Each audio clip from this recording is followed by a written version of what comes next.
Boa tarde, meus amigos. Estamos recebendo a nossa amiga querida do coração, a nossa amiga Beth, que veio passar essa mensagem de fortalecimento para a gente. O tema da mensagem de fortalecimento: crer ou não crer? Perdão, pessoal, sem querer ele tocou. Então, vamos recebendo a Beth, agradecendo a Beth por estar aqui, né?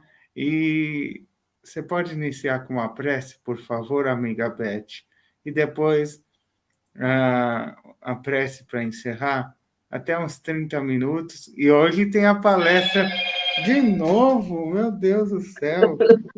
Hoje tá demais, me perdoe. Agora é o Zap. Então, hoje vai ter a palestra da Beth, luto e perdas, não é? Às 8 da noite. Depois, né? Quase logo depois da mensagem de fortalecimento, convido vocês, né? Para participar da palestra da amiga Beth e, né? Vamos apreciar a mensagem de fortalecimento da amiga Beth. E, por favor, amiga Beth, é com você. Obrigado e desculpem aqui o som que tocou o celular 2 vezes. Fiquem com Deus, fiquem com a presença da amiga Beth. Então, muito boa tarde. A minha alegria de estar aqui é muito grande. Agradeço essas palavras de carinho do Rodrigo. Agradeço a oportunidade da tarefa que o SEAC possibilita. E aproveitando, então, para pedir ao nosso Deus Criador, ao nosso querido Mestre Jesus, ao Antônio, mentor do SEAC, dirigente espiritual, e aos nossos mentores, que nos ajudem, nos inspirem, nos amparem, para que possamos passar adiante as mensagens tão edificantes do Consolador prometido e que possamos também entendê-las da melhor forma e colocá-las em prática. Crer ou não crer. Então, é, é uma paródia, né, daquela famosa frase, ser ou não ser, eis a questão, que é o príncipe Hamlet que fala, né, naquela peça de Shakespeare. Então, a gente faz essa pergunta, né, crer ou não crer, eis a questão. Mas crer, acreditar em quê? Bom, nós vamos aqui falar sobre a imortalidade da alma, falar de assuntos transcendentes, porque essa crença, a crença na imortalidade da alma, a crença de que somos espíritos, né, uma vez criados, a partir de agora seremos eternos, né, nunca vamos desaparecer, essa crença influencia enormemente o nosso modo de ser, o nosso modo de viver, o nosso modo de entender o mundo, entender os acontecimentos, entender a nossa própria vida. Então, crer ou não crer, eis a questão. Tem uma história muito interessante, circulou pela internet uns tempos atrás, em que dois bebês gêmeos, né, conversavam no útero da mãe. Então, eles ainda estavam sendo gestados. Aí um fala para o outro assim: você acredita em vida após o parto? Claro, tem que haver algo além do parto. Talvez nós estejamos aqui para nos preparar para o que virá mais tarde. Aí responde o outro: bobagem. Que tipo de vida seria essa? Ah, não sei, talvez haverá mais luz do que aqui, talvez possamos andar com as nossas próprias pernas, talvez possamos comer com as nossas próprias bocas, Talvez tenhamos outros sentidos que não podemos entender por enquanto. Aí, um cético, né, aquele que não acredita na vida após parto, diz assim: "Ah, isso é um absurdo. Andar é impossível. Comer com a boca, ridículo. O cordão umbilical fornece toda a nutrição que a gente precisa. E como esse cordão umbilical é muito curto, a vida após o parto é uma impossibilidade lógica." Aí retruca o primeiro, né? "Bem, eu acho que há algo lá fora e talvez seja diferente daqui. Talvez a gente não vá mais precisar desse cordão umbilical." E outro fala: "Bobagem. E se há realmente vida após o parto, então por que ninguém jamais voltou de lá para contar? O parto é o fim da vida. E no pós-parto não há nada além de solidão. O parto não nos leva a lugar algum." Aí responde aquele que acredita, né? "Bem, eu não sei, mas certamente vamos encontrar a mãe. Ela cuidará de nós." Aí responde outro: "Você realmente acredita em mãe? Isso é ridículo. Se mãe existisse, então onde ela está agora?" E outro diz: "Ah, ela está ao nosso redor. Estamos cercados por ela. Nós somos dela, é nela que vivemos. Sem ela, este mundo não existiria." Que eles estavam no útero da mãe, esse era o mundo deles, né? Aí responde o cético: "Eu não a vejo, por isso é lógico que ela não existe."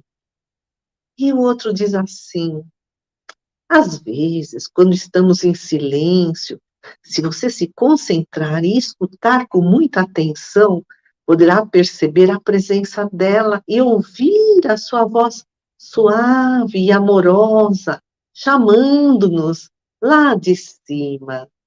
Então é uma história encantadora, né, foi escrita em 1980 por Pablo Molinero.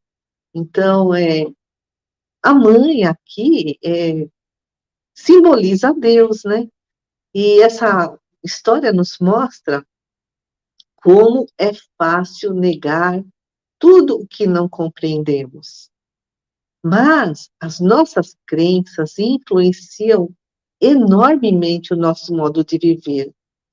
Inclusive, o Sigmund Freud, pai da psicanálise, no início do século passado, escreveu que um dos traços marcantes do nosso psiquismo é a negação da morte. É a não acreditar que um dia vamos morrer. Mas ele diz assim: a morte é o objetivo de toda a vida, porque, né, um dia esse corpo aqui, ele se desgasta. Então, fica aí a pergunta: nós, no que acreditamos? Tem aqueles que acham que só existe a matéria, né? E não existe espírito, são os materialistas, eles só acreditam naquilo que eles veem. Então, para eles, a morte seria o fim de tudo. E tem outros que acreditam que existe o espírito, né, o espírito imortal, e a morte é só uma passagem para uma nova existência lá no plano espiritual. Esses são os espiritualistas, né, que acreditam na existência do espírito. Mas há espiritualistas que não têm muita certeza sobre a vida eterna, né, se realmente ela existiria, como é que acontece.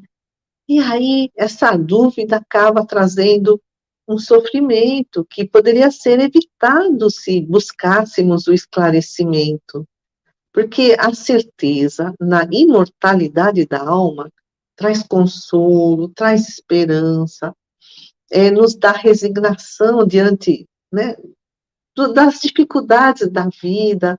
Nós acabamos entendendo que Deus é infinitamente justo, que nada acontece por acaso. E mais, a crença na imortalidade da alma nos motiva a buscar os valores espirituais, as verdadeiras propriedades que são as propriedades intelectuais e morais, né, que carregaremos para toda a eternidade, porque é uma aquisição inalienável, é nossa. Inclusive, a gente lê lá no Livro dos Espíritos que, à medida em que evoluímos, nós vamos conquistando mais conhecimentos e essas dúvidas, esses medos vão diminuindo. Os habitantes de mundos mais evoluídos, eles têm a certeza na imortalidade da alma, explicam os espíritos lá no Livro dos Espíritos, né? E eles também já resgataram tudo o que tinham para resgatar. Por isso, eles têm uma consciência isenta de remorsos, e eles então não temem a morte, eles entendem que a morte é uma simples transformação.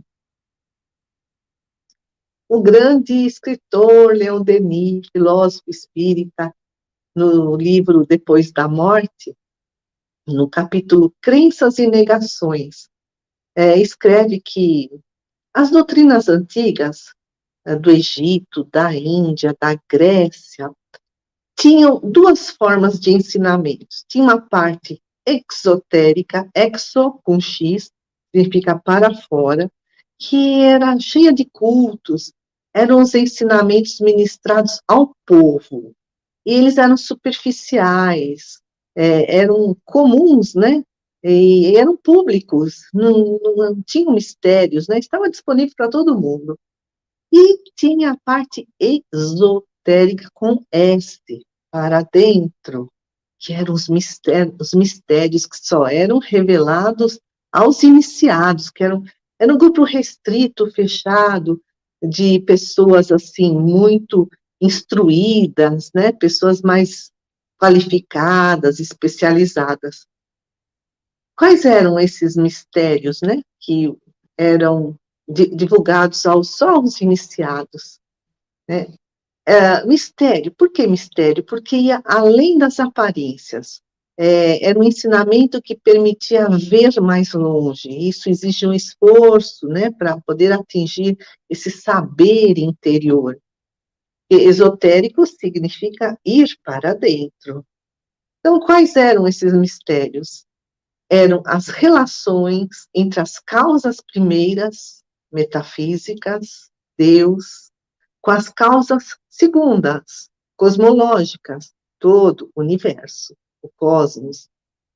Então, as causas primeiras, ou a causa primeira é o criador de tudo, que é Deus. As causas segundas são todas as criaturas, né, criadas no universo inteiro, criadas por Deus. E conhecendo a obra, conhecendo a nós mesmos, conhecendo o cosmos, o universo, conhecendo as causas segundas, podemos conhecer o seu autor, que é Deus, a causa primeira. E Deus deixou sua assinatura na natureza, né? Esses são os ensinamentos esotéricos, com S, que eram os mistérios, somente revelados aos iniciados lá na antiguidade, né? E quais eram, né, esses, mais assim, especificamente, esses mistérios que eram revelados aos iniciados? Tudo está ligado a tudo, Deus é único, nós somos imortais, existe a reencarnação, existe a possibilidade de comunicação dos desencarnados com os encarnados. E o Leon Denis escreve, olha que fantástico, por toda parte, na Grécia, como no Egito e na Índia, os mistérios constituíam uma única coisa: o conhecimento do segredo da morte, a revelação das vidas sucessivas e a comunicação do mundo oculto. Esses ensinos e essas práticas produziram nas almas impressões profundas, dando-lhes paz, serenidade, força moral, de forma incomparável. Então, vejamos alguns pensadores da Grécia Antiga e os seus ensinamentos esotéricos. esotéricos, com S, né? Esses mistérios. Heráclito de Éfeso, ele foi um filósofo grego que viveu no século VI a.C. É aquele famoso filósofo que escreveu: não se pode atravessar o mesmo rio duas vezes, porque ao atravessar novamente, a água do rio é outra e nós também já seremos outros. E Heráclito de Éfeso escreveu: depois da morte, aguardam os homens coisas que estes não esperam e nem sequer imaginam. Aí, no século seguinte, Sófocles, poeta grego, século V a.C., ele escreveu aquela famosa peça Édipo Rei, Electra. Ele escreveu: os mistérios trazem as esperanças da morte, porque, né, sabendo o que vai nos acontecer no futuro. E vamos para o outro século, século IV a.C., Aristófanes, também filósofo grego, escreveu: aqueles que recebiam esses ensinamentos da imortalidade da alma levavam uma vida mais santa e mais pura, porque a crença na imortalidade da alma é um estímulo para o nosso aperfeiçoamento, para essa busca de valores morais. E ao longo dos séculos, as doutrinas secretas eram reveladas pelos espíritos, né, de grande elevação, são os guias da humanidade para, né, esses pensadores. E essas doutrinas secretas são a mãe das religiões e da filosofia. Quem fala isso é Leon Denis, que todas as religiões têm um lado esotérico. A doutrina secreta, lá do passado, deu origem às religiões e à filosofia, aos ensinamentos esotéricos das religiões e da filosofia. Por exemplo, a Cabala, no judaísmo, o sufismo ou xiismo no islamismo, o Shan, né, ou o Zen no budismo.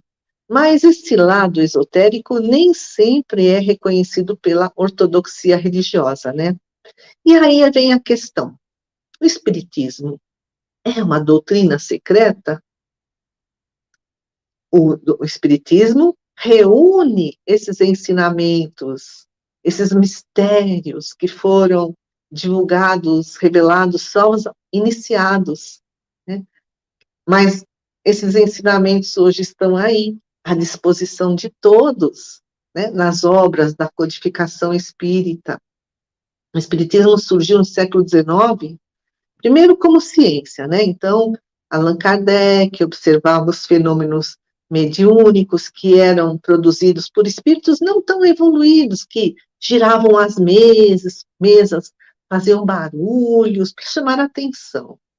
E depois de um tempinho, os espíritos mais evoluídos traziam mensagens faladas ou escritas através dos médiuns e revelando um conjunto de princípios que deu corpo à doutrina espírita, que é uma filosofia espírita. E a filosofia espírita, com seus conhecimentos, seus princípios, gera as consequências morais. Leon Denis reforça: a moral não pode ser tomada como base, como ponto de partida. A moral é consequência de princípios, é o coroamento de uma concepção filosófica, de uma doutrina, né? Então, voltando a falar em crer ou não crer, crer na imortalidade da alma ou não crer na imortalidade da alma. Leon Denis, também no livro Depois da Morte, fala que os gauleses, né, lá na Gália Antiga, antes de Cristo, eles acreditavam tão firmemente na reencarnação que eles chegavam a emprestar dinheiro uns para os outros, entre si, né, com a possibilidade de pagar a dívida na próxima encarnação. E, quando tinha, assim, uma pessoa, né, com o pé na cova, como se diz, né, moribunda, né, muito doente, à beira da morte, os familiares, os amigos, pediam a esse, né, doente terminal que enviassem mensagens aos seus entes queridos lá no plano espiritual, já desencarnados. Ó, eles diziam, sabe, você está fazendo aí a transição, né? Já está quase transpondo, né? Essa passagem, está às portas da morte. Quando você chegar do lado de lá, olha, procura minha avó, meu avô, meu tio, minha tia, que tá, sabe, estão lá, né? No plano espiritual desencarnados. Manda minha mensagem para eles. Eles tinham essa crença, os gauleses, eles tinham essa convicção profunda de que a morte é só uma pausa na vida imortal. A gente desencarna, reencarna, desencarna, reencarna. Eles entendiam que a morte é só uma fase, não temiam a morte. Nas batalhas, eles eram heróicos, destemidos. Em 222 a.C., o exército romano cruzou o rio Pó, né, e invadiu a Gália. Nessas guerras, os gauleses chegavam a abandonar os guerreiros mortos nos campos de batalha, porque eles diziam, é só o corpo que está aí, é só um invólucro rasgado, o espírito já foi embora para o plano espiritual. E isso impressionava os romanos. Não é à toa que Allan Kardec foi sacerdote druida, né? Viveu na Gália. Numa das sessões, né, de mesas girantes no século XIX, o Zéfiro, guia espiritual da família Bodão, onde aconteciam essas reuniões, né, mediúnicas, disse que nosso dia de glória chegou, vamos ter afinal o convívio de nosso chefe druida, Allan Kardec. Então ele dizia que o professor Rivail viria às reuniões mediúnicas.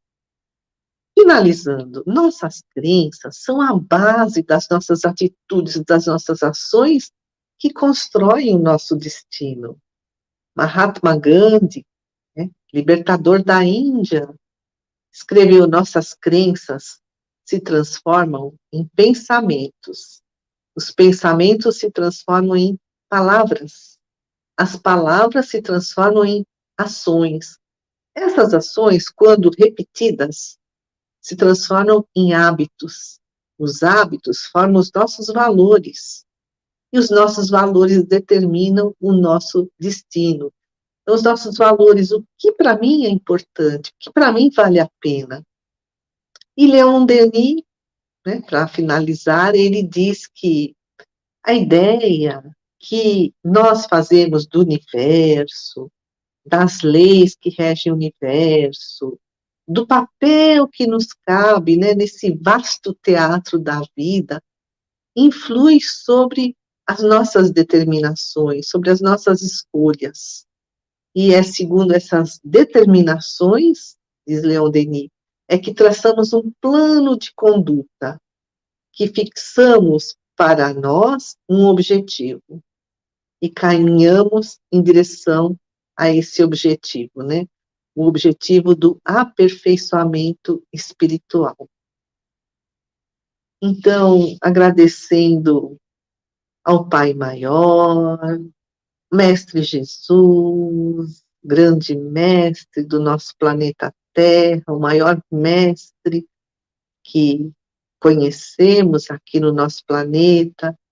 Agradecemos a todos os missionários que trouxeram esses conhecimentos tão fantásticos, que nos dão força, consolo, resignação diante das provas da vida, que nos levantam a cada tombo da nossa caminhada. Agradecemos por todo esse amparo tão amoroso da espiritualidade, que além de nos socorrer quando fazemos os nossos pedidos diários, ainda planeja todo o nosso crescimento espiritual em direção à nossa perfeição. E nós queremos pedir a bênção divina para todos que aqui estamos, para nossos lares e para os nossos familiares.